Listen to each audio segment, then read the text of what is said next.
नमस्कार, आप देख रहे हैं विविध भारत न्यूज और मैं हूं आपके साथ मानवी ठाकुर। शुरुआत करते हैं आज की खास। किन्नर महामंडलेश्वर एवं प्रथम किन्नर भागवताचार्य हिमांगी मां ने कहा कि एक अर्धनारीश्वर द्वारा ज्ञानवापी में दूसरे अर्धनारीश्वर की पूजा करने की इजाजत के लिए अदालत में याचिका दायर की जाएगी। शुक्रवार को वृंदावन में पत्रकारों से बातचीत में उन्होंने कहा कि वे वाराणसी जाएंगी और भगवान शिव पर गंगा जल अभिषेक चढ़ाएंगी। यद्यपि इस संबंध में उन्हें सोशल मीडिया पर काटने और मारने की भी धमकी दी गई है, पर समाज को दिशा देने में यदि उनकी जान भी चली जाए तो उन्हें डर नहीं है। उन्होंने एक प्रश्न के उत्तर पे कहा कि उन्हें झांसी में ज्ञानवापी और मथुरा की ईदगाह के बारे में एक पत्रकार वार्ता भी की थी। इसी पत्रकार वार्ता में उन्होंने कहा था कि जितनी भी पुरानी मस्जिदें हैं, आर्कियोलॉजिकल सर्वे की टीम द्वारा उनकी छानबीन की जाए। उनका कहना था कि इस पर सोशल मीडिया पर ऐसे कमेंट आए हैं जिनमें उनकी जान को खतरा दिखाया गया है। उनका कहना था कि वे जीते भी समाज के लिए हैं और मरते भी समाज के लिए हैं, इसलिए जो भी धमकी दी जा रही है वह उनसे डरने वाली नहीं है। उन्होंने कहा कि इस प्रकार की कमेंट से कमेंट करने वालों का मजहब बदनाम होता है। उन्होंने संकल्प व्यक्त किया है कि वे धमकियों के बावजूद वाराणसी जाएंगे और वहां पर ज्ञानवापी पर अर्धनारीश्वर पर गंगा जल चढ़ाएंगे। श्री कृष्ण जन्मभूमि मामले में उन्होंने कहा कि वहां पर कहीं न कहीं संस्कृति को छिपाया गया है।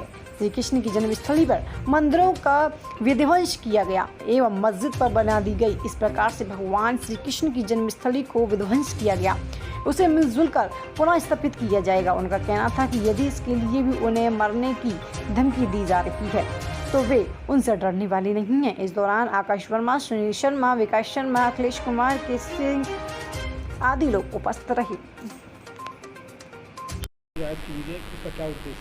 उद्देश्य ये है कि बीच में हमने प्रेस वार्ता की थी, झांसी के प्रोग्राम में हम गए थे, वहाँ पे पत्रकारों के साथ हमारी वार्ता हुई। ज्ञानव्यापी और ईदगाह मस्जिद के ऊपर हमारी बात हो रही थी, तो हमने इंटरव्यू दिया था कि भाई जितनी भी ऐतिहासिक, जितनी भी पुरानी मस्जिदें हैं उनमें आर्कियोलॉजिकल टीम भेजी जाए और छानबीन की जाए।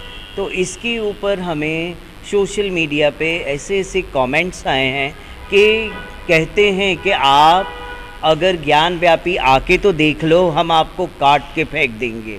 तो हम तो यही कहते हैं, हमारा तो जीवन समाज के लिए समर्पण है। हम जीते भी समाज के लिए हैं, मरेंगे भी समाज के लिए।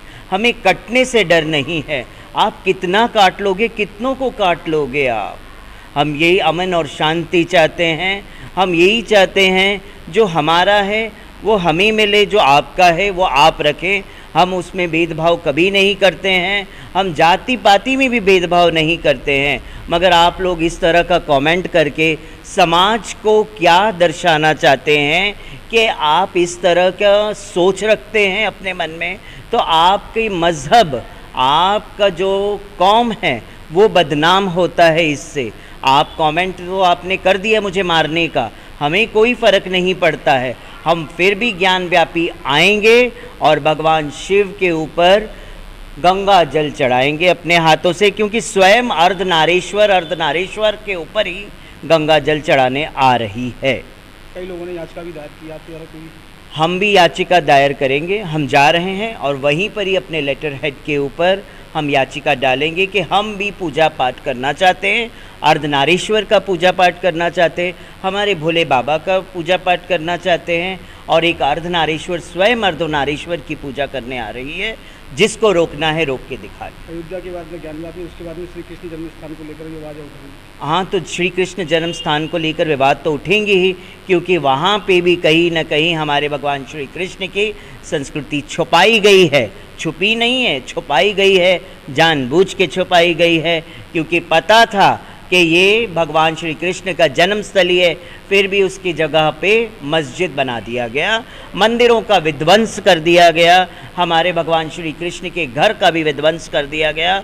उस विध्वंस को हम पुनः स्थापना करेंगे, साथ में मिल के करेंगे। हमारा जीवन पूरा समर्पित है। चाहे ईदगाह मस्जिद पे भी अगर कोई हमें मारने की धमकी दे तो हम मरने को भी तैयार है। आओ, कितनी बार मारोगे और कितनी बार